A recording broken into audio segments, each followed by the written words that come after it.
जय हिंद दोस्तों, मैं कन्हैया कुमार एक बार फिर से आपका जीके प्लान पे स्वागत करता हूं। मैं प्राचीन इतिहास का जो सीरीज चल रहा है तो इसमें हम लोग अभी तक मौर्योत्तर काल देख रहे हैं लोग।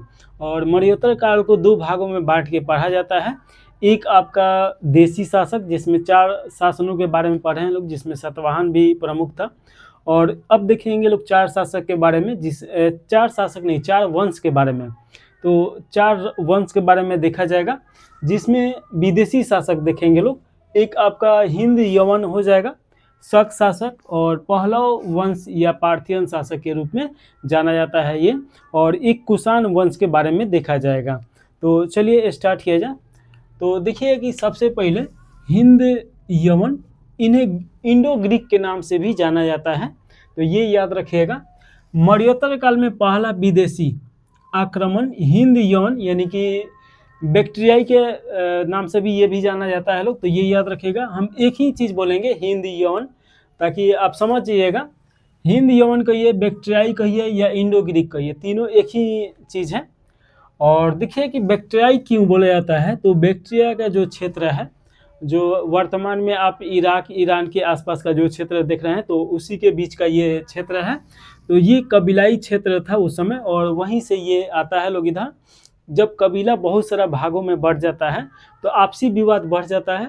तो आपसी विवाद बढ़ने का मतलब क्या हो जाएगा कि वहाँ से जो कमज़ोर रहेगा वो भागेगा दूसरे जगह।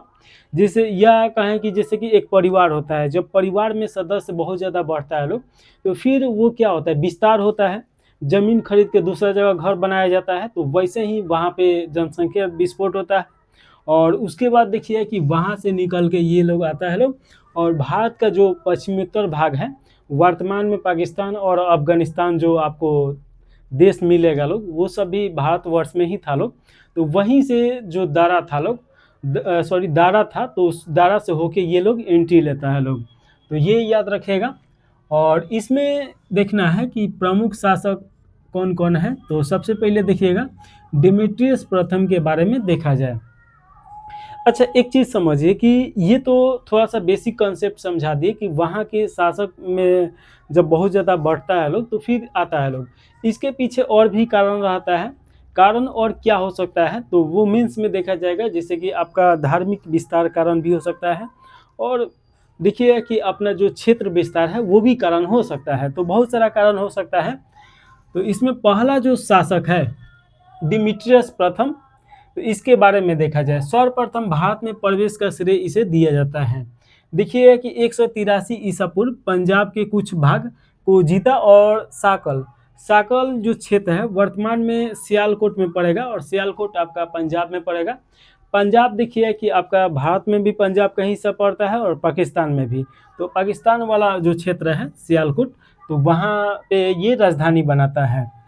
भारत राजा की उपाधि धारण करता है, यानी कि भारतीय राजा जैसे विक्रमादित्य ऐसे उपाधि धारण करता था लोग, वैसे ही ये भी उपाधि धारण किया। और खरोष्ठी लिपि में सिक्के जारी किए। खरोष्ठी लिपि क्या होता है, तो लिखावट है, जिससे हम लोग इंग्लिश लिखते हैं तो वो रोमन लिपि हो जाता है, हिंदी लिखते हैं लोग तो ब्राह्मी लिपि में लिखते हैं लोग। ये वैसे ही खरोष्ठी लिपि है, जैसे उर्दू जो लिखा जाता है ऐसे दाएं से बाएं लिखा जाता है, तो खरोष्ठी लिपि भी दाएं से बाएं लिखा जाता है। डेमेट्रियस के बाद देखिए कि यूक्रोटाइज आता है, इसका वारिस रहता है। और देखिए कि भारत का कुछ और हिस्सा जीतता है, और जीत कर क्या करता है कि तक्षशिला जो क्षेत्र है, तक्षशिला के बारे में तो अच्छी तरीके से आप जानते होंगे। चाणक्य गुरु चंद्रगुप्त के गुरु चाणक्य यहीं के शिक्षक रहते हैं। तो इसको ये राजधानी बनाता है। वर्तमान में ये पाकिस्तान के क्षेत्र में पड़ेगा। देखिए कि बैक्ट्रिया में 125 ईसा पूर्व में यवन शासन समाप्त हो गया, यानी कि वहाँ का जो स्थानीय शासक था लोग, इसको उखाड़ के फेंक देता है लोग, ये शासन समाप्त हो जाता है। और अंतिम राजा इस का कौन रहा, तो देखिएगा कि हेलियोकलिज रहता है, यानी कि यवन में जो अंतिम शासक रहता है हेलियोकलिज रहता है। इस प्रकार देखिए कि ये यवन से पूरी तरीके से नष्ट हो जाता है लोग, और पूरी तरीके से ये भारतीय बन जाता है लोग, भारत में आके बस जाता है लोग। इसके बाद देखिए कि इसमें का जो सबसे फेमस शासक हुआ मिलांडर, इसके बारे में हम लोग बहुत साहित्य में देखे भी थे लोग। 125 ईसा से 145 ईसा पूर्व में ये शासन करता है। और देखिए कि यवन शासक में सबसे प्रसिद्ध शासक ये था। इसके बाद देखिए कि बौद्ध अनुयायी मिलिंद पन्हो, ये बौद्ध अनुयायी था, तो ये याद रखिएगा कि बौद्ध धर्म को मानने वाला था मिलांडर। और मिलिंद पन्हो जो देखिए कि नागसेन जो बौद्ध धर्म के सन्यासी रहते हैं, तो उनसे ये क्वेश्चन पूछता है मिलांडर, और इसीलिए मिलिंद पन्हो इसका नाम रख दिया गया, यानी कि मिलिंद का प्रश्न। मिलिंद और पन्हो मतलब प्रश्न होता है, तो मिलिंद के प्रश्न।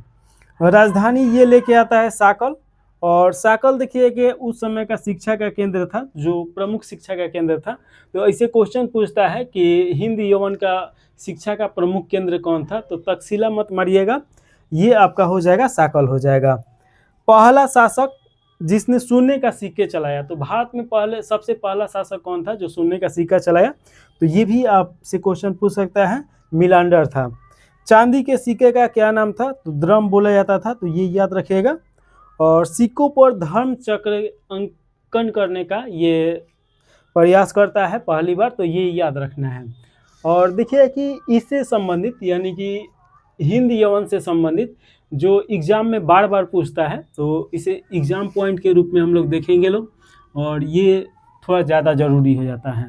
देखिए कि इसका अंतिम शासक यानी कि हिंद यवन का अंतिम शासक कौन रहता है, तो हेमियस यूक्रेटाइस रहता है।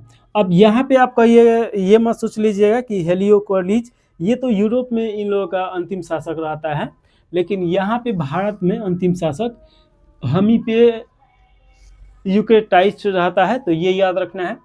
और देखिए कि ये राजत्व का दैवीय सिद्धांत लेके आता है लोग, यानी कि जो राजा है वो देव के अंश ही है, और या कहें कि वो प्रजा के लिए देव ही है, तो ये देवीय सिद्धांत लेके आता है लोग। उसके बाद लेके आता है लोग सांचों से सिक्का बनाने का निर्माण जो तरीका है, तो ये किसके द्वारा लाया गया था, ये क्वेश्चन पूछ सकता है, तो ये हिंद यवन के द्वारा ही लाया गया। मुद्राओं पर राजा का नाम, उसका चित्र और साथ में तिथि अंकित करने का जो पहली बार प्रचलन लेके आया लोग, तो ये हिंद यवन ही लाता है लोग। भारत में ज्योतिष का विकास हुआ, तो ज्योतिष का विकास किनके द्वारा कराया गया, तो ये हिंद यवन के द्वारा ही ज्योतिष का विकास होता है। देखिएगा कि हेलेनिस्टिक कला का विकास कब होता है, ये आपका पत्थर से काट के जो मूर्ति तराशने के ये कला है, जैसे कि आपका अमरावती कला हो जाएगा, वैसे ही ये भी कला है, तो ये आपको याद रखना है। हेलेनिस्टिक कला का विकास किनके काल में होता है, तो हिंद यवन के काल में ही होता है। गौतम बुद्ध का एक आप फोटो देखे होंगे जिसमें उनका घुंघराला बाल दिखाया जाता है, तो ये इसी कला का वो आपका मूर्ति कला है। भारतीय रंगमंच में यवनिया यानी कि आसान भाषा में कहें कि पर्दा प्रथा, ये कौन लेके आता है लोग, तो ये आपका हिंद यवन ही लेके आता है लोग। यहाँ पे पर्दा प्रथा का मतलब ये मत समझ लीजिएगा कि जो स्त्री से संबंधित है जो पर्दा करता है लोग, नहीं। यहाँ पे नाटक जो होता है, तो आप देखिए कि एक दृश्य दिखाया जाता है, उसके बाद एक पर्दा रहता है, उसको खींच दिया जाता है, और फिर जो नाटककार रहता है लोग उसमें का कलाकार, तो अंदर जाके फिर सज धस के आता है लोग, फिर पर्दा हटा के और फिर दिखाया जाता है जो नाटक। तो उस नाटक में जो पर्दा प्रथा रहता है, तो वो कौन लेके आया, तो यूनानी लेके आया लोग, तो ये याद रखिएगा। तो ये तो हम लोग देख लिए लोग हिंद यूनानी के बारे में। अब देखना है शक शासक के बारे में।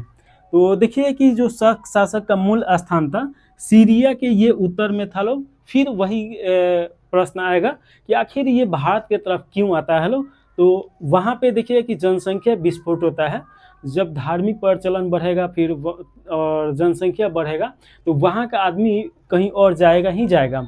जैसे कि भारत में ही देखिएगा कि बिहार का व्यक्ति हर क्षेत्र में मिल जाता है, ये बिहार यूपी मध्य प्रदेश का, क्योंकि यहाँ पे उतना रोजगार मिलेगा नहीं और जनसंख्या विस्फोट होता है, तो कोई रोजगार के लिए जाएगा, कोई वहाँ पे बसने के लिए जाएगा। वैसे ही उस समय में भी जब राजा आपस में ही लड़ता था लोग, तो जो हार जाता था लोग वो चला जाता था लोग, या कोई राजा ज़्यादा शक्तिशाली होता था तो अपना कोई सैनिक भेजता था वहाँ पे विस्तार करने के लिए। तो मूल स्थान इन लोगों का सीरिया था, सीरिया के उत्तर में। भारत में ये बोलंदरा से आता है लोग, और बोलंदरा ये कहाँ पड़ेगा, तो अफगानिस्तान में पड़ेगा, तो वहाँ से ये प्रवेश करता है लोग भारत में। तो ये याद रखिएगा कि शक शासक कहाँ से प्रवेश किया लोग, तो बोलंदरा से। भारत, देखिए कि भारत शास्त्रों में सिथियम नाम दिया गया है, तो शास्त्रों में इन्हें क्या नाम दिया गया है, तो सिथियम नाम दिया गया है। तो ये याद रखिएगा।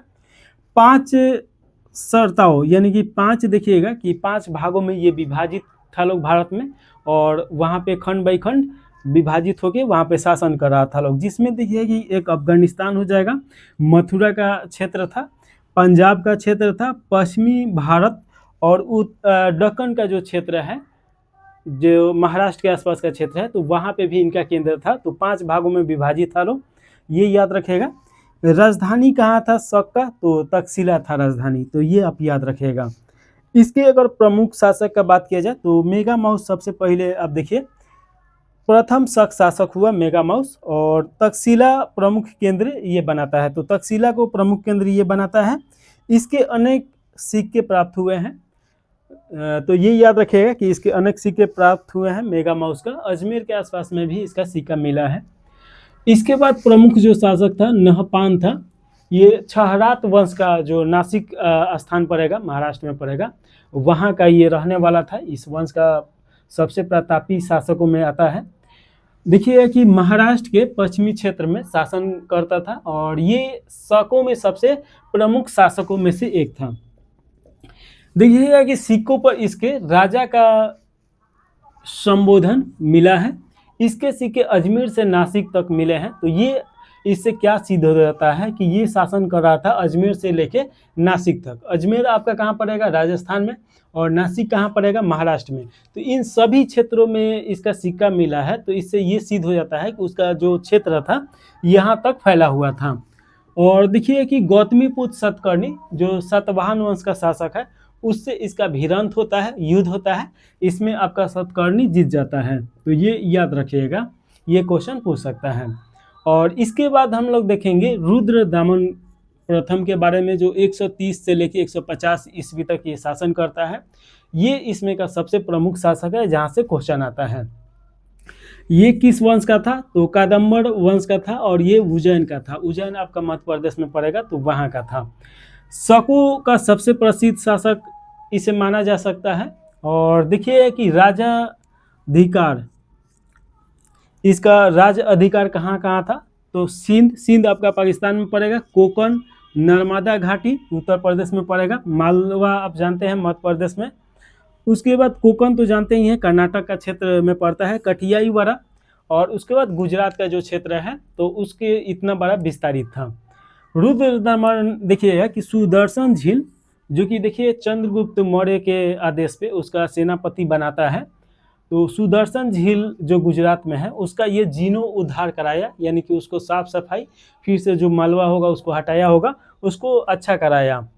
देखिए कि ये संस्कृत प्रेमी था, ये संस्कृत का ज्ञाता भी था, संस्कृत जानता था अच्छी तरीके से। संस्कृत में कुछ नाटक भी लिखा है।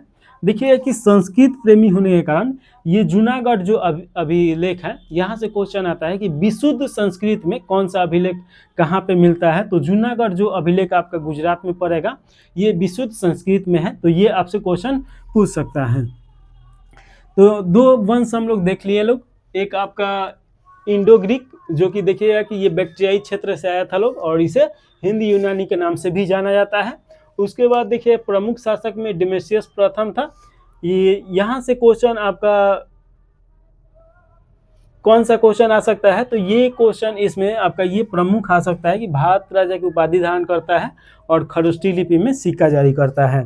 इसके बाद मिलांडर इसमें का प्रमुख शासक हुआ। यहाँ से क्वेश्चन तो आता ही आता है, मिलिंद पन्हों से जोड़ के आता है, जब ये बौद्ध धर्म अपना लेता है, और नागसेन जो बौद्ध भिक्षु रहते हैं, या बौद्ध दार्शनिक कहिए या बौद्ध उसमें का संत कहिए, तो उनसे ये क्वेश्चन पूछता है, तो उसी को बोला जाता है मिलिंद का प्रश्न।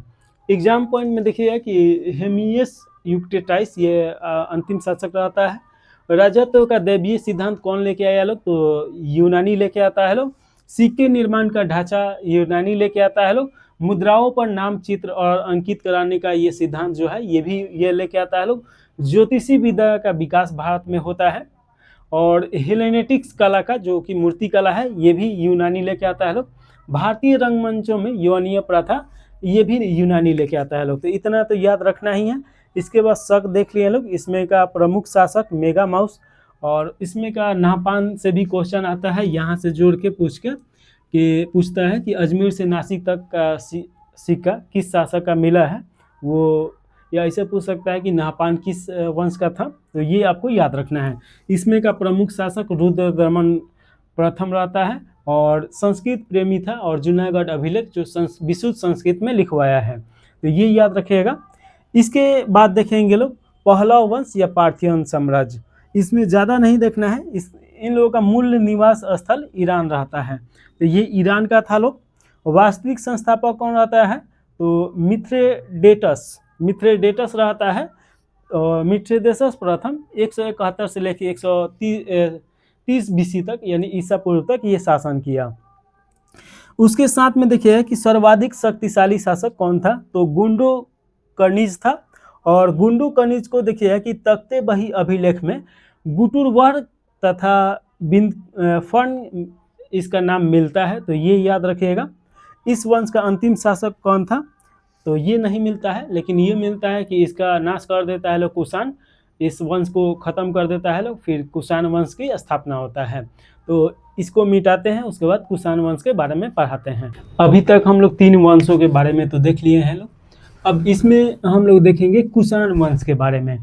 तो चलिए देखा जाए, तो देखिए कि कुषाण वंश का उपनाम अगर देखा जाए तो इसे यूची के नाम से भी जाना जाता है, तोचेरियन के नाम से भी और तोखारी के नाम से भी जाना जाता है, तो थोड़ा उपनाम कभी कभी पूछ लेता है, तो ये याद रखिएगा। सबसे ज़्यादा यूची से पूछता है, तो ये जरूर याद रखिएगा। देखा जाए कि कुषाण कहाँ से आया था लोग, इनका मूल स्थान कहाँ था, तो ये चीन है देश, उसका तुर्कमेनिस्तान से आया था लोग, यानी कि चीनी तुर्कमेनिस्तानी ये था लोग, तो ये आप याद रखिएगा। इसके बाद प्रमुख शासक का अगर बात किया जाए तो सबसे पहले हम लोगों को देखना है कुजुल कटफिसस, ये आपका 1500 ईस्वी से लेकर 6500 ईस्वी तक शासन करता है। इसमें देखिएगा कि ये कुषाण वंश का संस्थापक है, तो ये आप याद रखिएगा कि कुषाण वंश का संस्थापक कौन है, तो आपका कुजुल कटफिसस है। और देखिए कि रोमन सिक्के की नकल करके ये तांबे का सिक्का चलाता है, तो ये क्वेश्चन तो बहुत कम चांस है कि आएगा, ये आपका संस्थापक से क्वेश्चन पूछ सकता है कि कुषाण वंश का संस्थापक कौन सा है, तो आपका कुजुल कटफिसस है, तो ये आपको याद रखना है। इसके बाद दूसरा का जो प्रमुख शासक है जहाँ से क्वेश्चन आता है भीम कटफिसस आता है, ये 65 ईस्वी से लेके आपका 78 ईस्वी तक ये शासन करता है और इसे वास्तविक संस्थापक माना जाता है। तो आपसे क्वेश्चन 2 तरीके से पूछ सकता है, एक पूछ सकता है कि कुषाण वंश का संस्थापक कौन है, तो आपका कौन हो जाएगा, कुजुल कटफिसस हो जाएगा। वही थोड़ा सा बदल के पूछेगा कि कुषाण वंश का वास्तविक संस्थापक कौन है, तो ये आपका भीम कटफिसस हो जाएगा। तो ये आप जरूर, दोनों में कन्फ्यूजन नहीं होना है। भारत में सर्वाधिक सिक्के ये चलाया सोने का, तो ये थोड़ा सा आप याद रखेगा।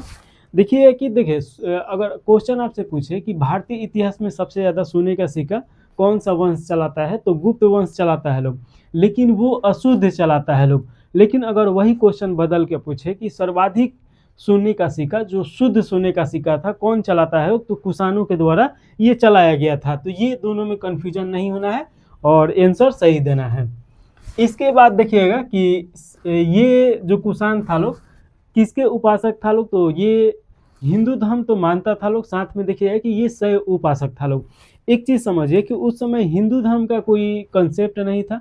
हिंदू जो शब्द है ये तो अरबों के द्वारा दिया गया है, और ये देखिए कि आपका 400-500 ईस्वी के आसपास में दिया जाएगा, अभी इसके आसपास में नहीं था ये कॉन्सेप्ट। तो उपासक था, तो उस समय देखिए कि शैव उपासक यानी कि शंकर भगवान का जो उपासना करता था, तो ये आपका जो समुदाय है कुषाण, ये शैव उपासक था लोग। और देखिए कि उपाधि ये उनसे ही संबंधित जोड़ के अपना उपाधि भी धारण करता है लोग, जिसमें आप देखिएगा कि महेश्वर, स्वर व लोकेश्वर, ये उपाधि उनके द्वारा धारण किया जाता है। तो ये सब थोड़ा सा याद रखिएगा। आप जैसे शैव उपासक याद रखिएगा तो ये तो ऑटोमेटिक आ जाएगा।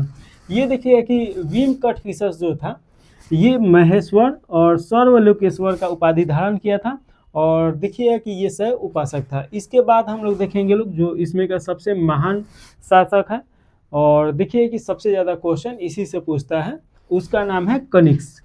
तो कनिष्क के बारे में देखिए और ध्यान से देखिए। इसका राज्यरोहण होता है, यानी कि जब राजा बनने के बाद राज्यरोहण अभिषेक किया जाता है, उसी को बोला जाता है। तो राज्यरोहण होता है 7800 ईस्वी में, और राज्यरोहण के उपलक्ष्य में एक संवत चलाया जाता है। जैसे कि हम लोग देखते हैं लोग 1990 1900 ये सब आप पढ़ते हैं, ये रोमन आपका संवत है, लेकिन एक शक संवत चलाया जाता है और 7800 ईस्वी में ये चलाया गया। देखिए कि भारत सरकार के द्वारा इसका उपयोग में लाया जाता है वर्तमान में, जिसे चैत बैसाख जेठ आषाढ़ जो हम लोग पढ़ते हैं लोग, ये शक संवत ही हैं। और देखिएगा कि शक संवत चैत माह से प्रारंभ होता है, जो कि अगर रोमन सन देखेंगे लोग तो 21 या 22 जो दिनांक होता है वहाँ से शुरू होता है। ये माह लिख दिए हैं, दिनांक होगा तो यहाँ से शुरू होगा, तो ये आप थोड़ा सा याद रखिएगा।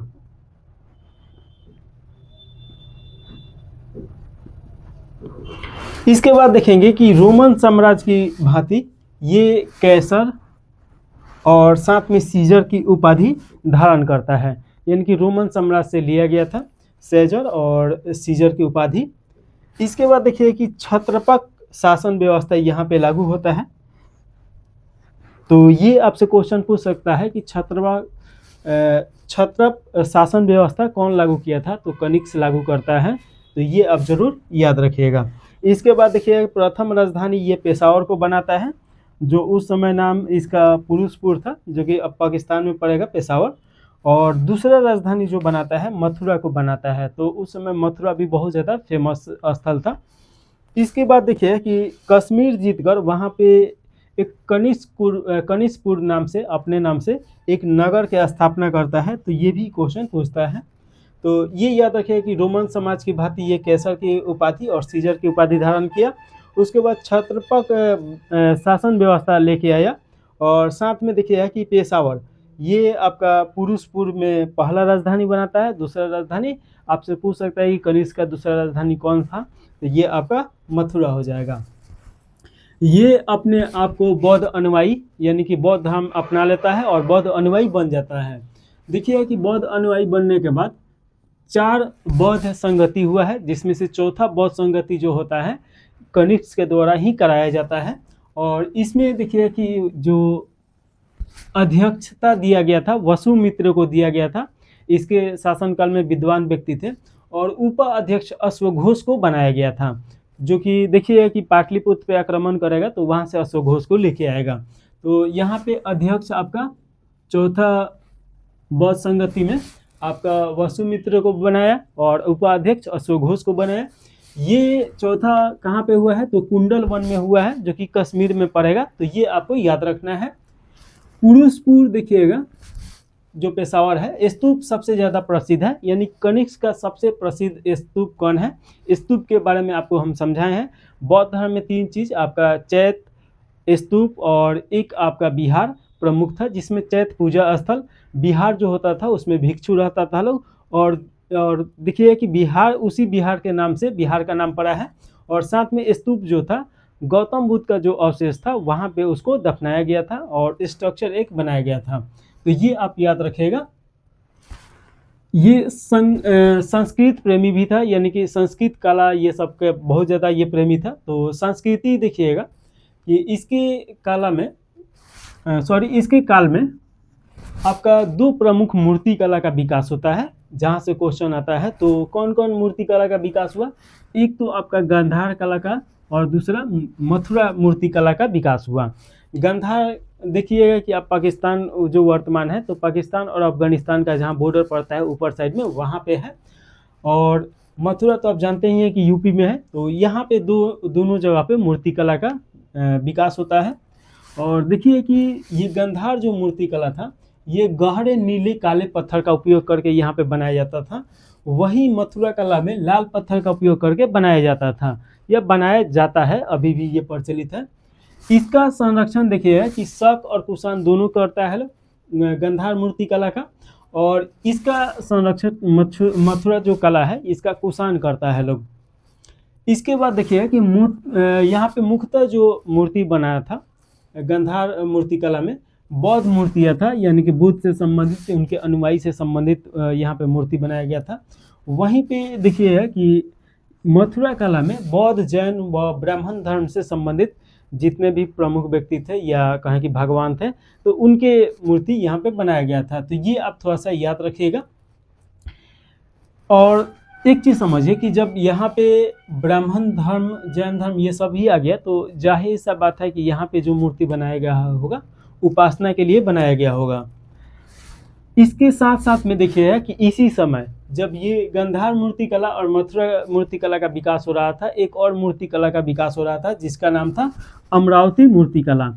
इसका विकास करने में सबसे ज़्यादा सातवाहन और इक्ष्वाकु शासकों का हाथ है, यानी कि उनके शासनकाल में हुआ है, उनके संरक्षण में हुआ है।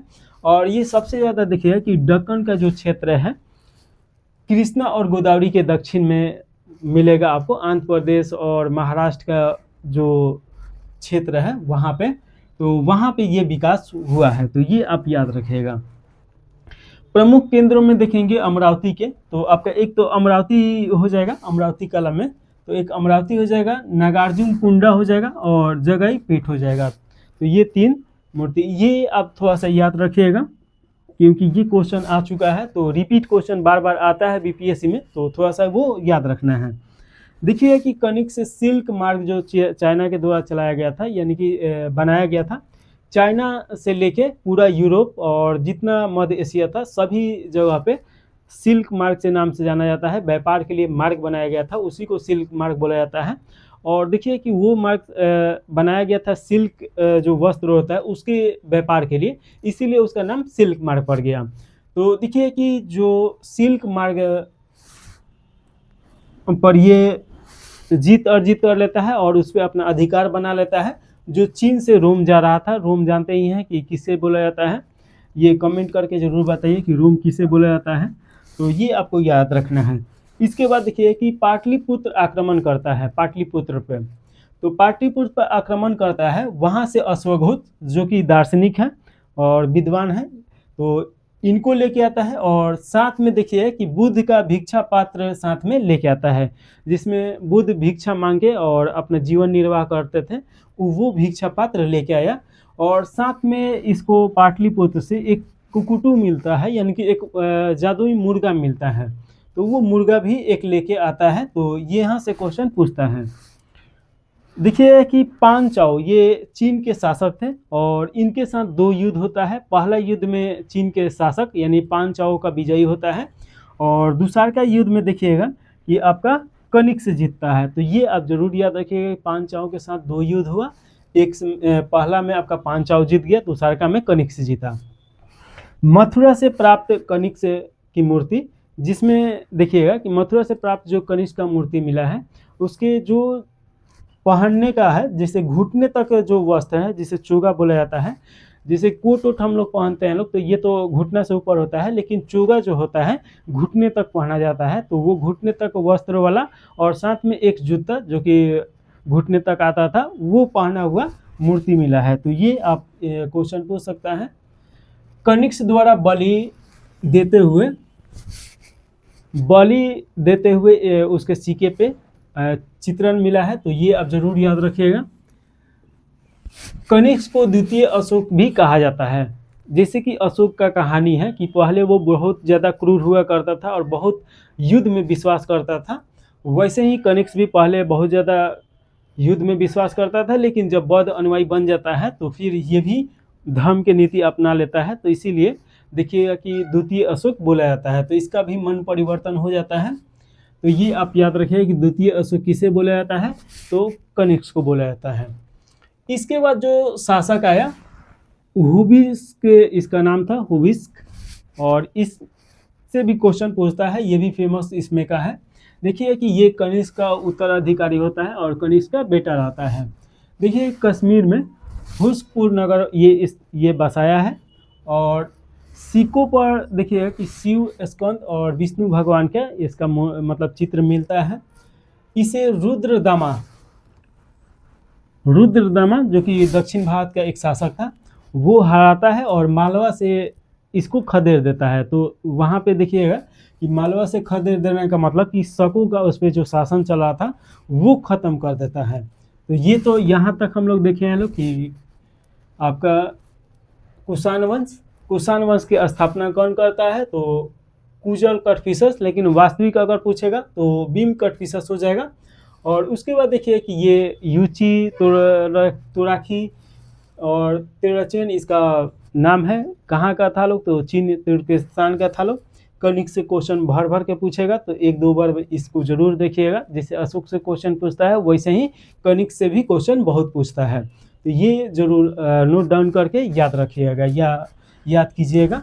अब इसके आगे देखेंगे लोग कि जो एग्जाम पॉइंट से संबंधित है, जहाँ से क्वेश्चन सबसे ज़्यादा पूछता है, तो इसे विविध के रूप में भी जानेंगे या इसे एग्जाम पॉइंट के रूप में भी देखेंगे। देखिए कि कुषाणों द्वारा शुद्ध सोने के सिक्का सर्वाधिक चलाया गया है, तो ये हम तो पढ़ाते समय भी बताए हैं, तो ये याद रखिएगा। उपाधि देखिएगा कि कुषाणों के द्वारा, अब यहाँ पे देखिएगा कि मौर्य में जो अशोक आता है तो अशोक उपाधि जो धारण करता है देव प्रिय का उपाधि धारण करता है, यानी कि देवों का प्यारा। लेकिन यहाँ पे ये क्या करता है लोग कि उपाधि जो धारण करता है लोग देव पुत्र के रूप में ये उपाधि धारण करता है लोग, यानी कि देव के पुत्र है लोग। और इसीलिए समाज में कोई भी है राजा को देवता का अंश ही मानना चाहिए। ये सब कंसेप्ट लेके आता है लोग ताकि विरोध ना हो सके। वर्तमान में भी देखिए कि जो राजनीतिक होता है धर्म का प्रयोग करता है लोग अपने वोटर के लिए, वैसे ही उस समय भी शांति बनाने के लिए धर्म का प्रयोग किया जाता था। यहाँ पे देखिए कि ये जो देवपुत्र का कंसेप्ट है इसने चीनियों से ले लिया था लोग, तो ये आप याद रखिएगा। रेशम बनाने का तकनीक सबसे पहले कहाँ पे आता है, तो चीन में आता है, तो ये याद रखेगा। और मान लीजिए कभी आपसे क्वेश्चन पूछ दिया कि सूती वस्त्र सबसे पहले किसने बनाया, तो ये हड़प्पा सभ्यता के द्वारा बनाया गया था हड़प्पा काल में, तो ये आप याद रखिएगा। मथुरा देखिए कि मथुरा में एक जगह था साटक, और साटक जो जगह था विशेष वस्त्र का निर्माण करने के लिए वो बहुत ज़्यादा फेमस था उस समय। इस काल में बुद्ध की खड़ी मूर्ति का निर्माण हुआ। तो देखिए कि कनिष्क के शासनकाल में या शकों के शासनकाल में जो बुद्ध भगवान है उनका खड़ी मूर्ति का निर्माण का मिलता है। और इसके साथ में देखिए कि कनिष्क के दरबार में विद्वान रहते थे लोग, तो उन विद्वानों से क्वेश्चन बार बार पूछता है। तो सबसे पहले देखिए अश्वघोष, तो अश्वघोष देखिए कि अश्वघोष को कहाँ से लेके आया था, तो पाटलिपुत्र पे आक्रमण करता है, वहाँ से अश्वघोष को लेके आता है। और अश्वघोष देखिए कि ये बुद्ध के या बौद्ध धर्म के अनुयायी थे, तो इनके द्वारा देखिए कि बुद्ध चरित्र लिखा गया है जो कि बौद्धों का रामायण के नाम से जाना जाता है। तो बौद्धों का रामायण क्या है, तो बुद्ध चरित्र है, और बुद्ध चरित्र को किसने लिखा है, तो अश्वघोष के द्वारा लिखा गया है। उसके साथ में देखिए कि सूत्र अलंकार और सौद्रानंद इनके द्वारा लिखा गया है, तो ये दोनों भी इम्पोर्टेंट है आपका सूत्र अलंकार और सौद्रानंद, तो ये याद रखिएगा। साथ में यहाँ पे हम आपको बताए थे कि जो बौद्ध संगति चौथा होता है वहाँ पे अध्यक्ष तो वसुमित्र रहता है, लेकिन उपाध्यक्ष किसे बनाया जाता है, तो अश्वघोष को बनाया जाता है। इसमें और भी हैं लोग, वसुमित्र के बारे में भी पढ़ेंगे और भी जो भी होगा, तो इसे मिटा के और उसके बारे में हम लिख के पढ़ाते हैं।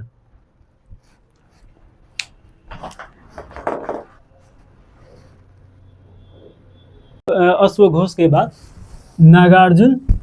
नागार्जुन एक दार्शनिक और वैज्ञानिक रहते हैं, और देखिए कि ये बौद्ध अनुयायी भी थे। इनकी देखिए उपाधि का अगर बात किया जाए तो ये भारत के आइंस्टीन व भारत के मार्टिन लूथर किंग के नाम से जाने जाते हैं। इसके बाद देखिए कि इनका जो रचना है माध्यमिक सूत्र, जिसमें सापेक्षता का सिद्धांत दिया गया है। बाद में आइंस्टीन भी सापेक्षता का सिद्धांत देता है, तो आइंस्टीन से पहले ही यहाँ पे नागार्जुन द्वारा सापेक्षता का सिद्धांत दे दिया गया था। ये फिजिक्स में हम लोग पढ़ेंगे लोग। देखिए कि चरक भी इनके दरबार में थे। राजवैद्य ये आपका समझिए कि उस समय के डॉक्टर थे। आयुर्वेद का ये महान ज्ञाता था, और देखिए कि इनके द्वारा चरक संहिता लिखा गया है, जो भारतीय चिकित्सा का शब्दकोश या विश्वकोश के नाम से जाना जाता है, जो कि भारतीय चिकित्सा का एक बेस बनाता है। यहाँ पे बहुत सारा आपका यहाँ प्लास्टिक सर्जरी के बारे में भी चरक संहिता और स्तुति संहिता में मिलता है। इसके बाद देखिए कि वसुमित्र। वसुमित्र के बारे में हम लोग पहले ही पढ़े थे लोग कि ये चौथा जो वध संगति होता है उसके अध्यक्ष रहते हैं। इनकी अगर रचना का बात किया जाए तो महाविभाष शास्त्र इनके द्वारा लिखा गया है, जो कि बौद्ध धर्म का विश्वकोश के नाम से जाना जाता है, यह शब्दकोश के नाम से जाना जाता है। इसके बाद देखिए कि पार्स, महेश और संरक्ष ये भी जो विद्वान थे इनके दरबार में रहते थे, तो ये आप याद रखिएगा। इसके बाद हम लोग विविध में देखेंगे लोग, जो कि आपका जितना हम लोग पढ़े हैं लोग देसी विदेशी सभी से संबंधित होगा, या उसके अलावा भी 1-2 क्वेश्चन इसमें आ सकता है। तो देखिए कि नानाघाट अभिलेख जो महाराष्ट्र में है, पहली बार भूमिदान का इसमें साक्ष्य मिलता है, और पहली बार भूमिदान जो करने वाला वंश था सतवाहन वंश था। तो इसके बारे में तो डिटेल में सतवाहन में हम समझा दें कि भूमिदान करता है लोग, उसके बाद धीरे धीरे कमज़ोर होना स्टार्ट हो जाता है लोग। उसके बाद देखिए कि सातवाहन कालीन बंदरगाह, यहाँ से क्वेश्चन पूछता है कि बंदरगाह कौन कौन था। तो बारबेकिस ये आपका सिंधु नदी के मुहासे पे था। नदी वाला अगर आप चैप्टर पढ़े हैं तो सिंधु नदी का जो मुहासा है भारत के कश्मीर से होते हुए आपका पाकिस्तान के जो निचली भाग है जहाँ अरब सागर मिलता है वहाँ पे जाके वो अपना मुहासा बनाता है। तो उसी मुहासा के तट पे ये आपका बारबेकिस था, और यहाँ से व्यापार होता था ईरान, फारस को ही ईरान बोला जाता है, जो उसके आसपास का देश था लोग उस समय। इसके बाद देखिए कि अरिका मेंडू ये पूर्वी तट पांडुचेरी, आप पांडुचेरी 4 भागों में बांट दिया गया है, लेकिन पांडुचेरी देखिए कि आपका आंध्र प्रदेश का जो तट है उसके तट से 4 किलोमीटर दूरी पे ये आपका बंदरगाह था।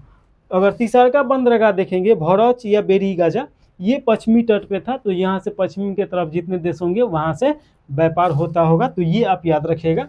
पूर्वी पश्चिमी करके भी पूछ लेता है, जिसे अरिका मेंडू पूछ लेगा कि किस तट पे था, तो पूर्वी तट पे, और भौरच आपका पश्चिमी तट पे। भौरच को ही बेरीगाजा बोला जाता है। इसके बाद देखिए कि एक किताब मिला है जिसका नाम है पेरिप्लस ऑफ द एरिथ्रियन सी, लेकिन ये किताब का लेखक का पता नहीं है, वो अपने नाम उसमें नहीं लिखा है, तो अज्ञात लेखक के द्वारा लिखा गया है। भारत और ईरान का व्यापार इसमें मिलता है, और उस समय के भूगोल के बारे में भी अच्छा खासा जानकारी मिलता है। तो इस किताब को भूगोल वेदा भी पढ़ते हैं लोग जो भूगोल के ज्ञानी हैं। इसके बाद देखिएगा कि पहली शताब्दी में हिपालसर्स नामक ग्रीक नाविक ने अरब सागर से चलने वाली हवाओं के बारे में विस्तार से समझाया था। तो ये आप ये याद रखिएगा, ये आपका अगर कठिन प्रश्न पूछना होगा तो यहाँ से पूछता है, तो ये आप याद रखिएगा। इसके बाद देखिएगा कि पश्चिमी लोग काली मिर्च को यवन प्रिय बोलते थे। यवन प्रिय का मतलब होगा जो दिल को सुकून पहुँचाए। तो काली मिर्च देखिएगा, इसे ब्लैक गोल्ड के नाम से भी जाना जाता था। काली मिर्च बहुत ज़्यादा उपयोगी था। यहाँ पे आप थोड़ा सा अगर कॉन्सेप्ट देखिएगा कि काली मिर्च इतना उपयोगी क्यों था, तो यूरोप और उसके आसपास के क्षेत्र में बहुत ज़्यादा सर्दी गिरता था, और देखिए कि वहाँ पे मांस का खपत आज भी ज़्यादा होता है, उस समय भी ज़्यादा होता था। तो मांस को बनाने के लिए, अच्छा मांस को बनाने के लिए काली मिर्च का उपयोग होता है। तो ये देखिएगा कि काली मिर्च और साथ में बहुत सारा यहाँ के मसाला भी बहुत उपयोग वहाँ पे होता था। और देखिए कि उस समय के वस्त्र केंद्र के बारे में देखेंगे तो अभी सटल के बारे में तो हम आप समझाए ही हैं कि ये मथुरा में एक जगह है, और सटल वस्त्र के नाम से भी ये जाना जाता है। तो सटल जो वस्त्र था ये कहाँ मिलता था, तो मथुरा में। वृक्ष के रेशों से जो वस्त्र बनता था ये कहाँ बनता था, तो मगध में। और उसके बाद देखिए कि मलमरी जो मखमली होता है कपड़ा, वो आपका बंग और पुंडू में बनता था। तो ये आपको याद रखना है ये। इसके बाद देखिएगा कि गिरनार अभिलेख के बारे में हम आपको समझाए हैं कि गिरनार अभिलेख जो है गुजरात में है, और ये शुद्ध रूप से यहाँ पे आपका संस्कृत भाषा में उस पे अभिलेख पे लिपि मिला है, जो कि रुद्र दामन द्वारा निर्माण कराया गया था। मर्योत्तर कालीन साहित्य के बारे में थोड़ा सा देख लीजिए। इसे साहित्य जब पढ़ेंगे लोग तो उसमें जितना किताब होगा सभी देखा जाएगा। नाट्यशास्त्र के लेखक आपका भरत मुनि है, और देखिए कि नाट्यशास्त्र ही जो 7 स्वरों से बना है जो गाया जाता है, तो यहीं से उत्पत्ति माना जाता है। भरत मुनि जो एक ऋषि थे जो कश्मीर में जाके वहाँ पे योग करते हैं, उसके बाद ध्यान अवस्था में जाते हैं, और वहीं पे ये नाट्यशास्त्र लिखते भी हैं। कामसूत्र देखिए कि वात्सायन के द्वारा इसमें कामसूत्र के बारे में बताया गया है। तो इसके लेखक वात्सायन हो जाएंगे। स्वप्न स्वाददत्ता और चारुदत्ता और उरुभंग ये भास के द्वारा लिखा गया है। तो ये आप याद रखिएगा, ये सभी आपका प्रेम कहानी है। इसके बाद देखिएगा कि अष्टधायनी, ये संस्कृत भाषा का व्याकरण के रूप में जाना जाता है और इसमें व्याकरण के बारे में बताया गया है। ये आपका पाणिनि के द्वारा लिखा गया है। इसके अलावा भी बहुत सारा किताब है, तो किताब वाला तो लास्ट में हम जब ये आपका प्राचीन भारत खत्म होगा तो एक ही वीडियो में लेके आएंगे विविध के रूप में। तो ये ज़रूर आप लाइक और सब्सक्राइब कर दीजिए, बनाने में मेहनत लगता है। तो कोई भी सलाह देना हो तो आप कमेंट में सलाह दे सकते हैं। जय हिंद, जय भारत।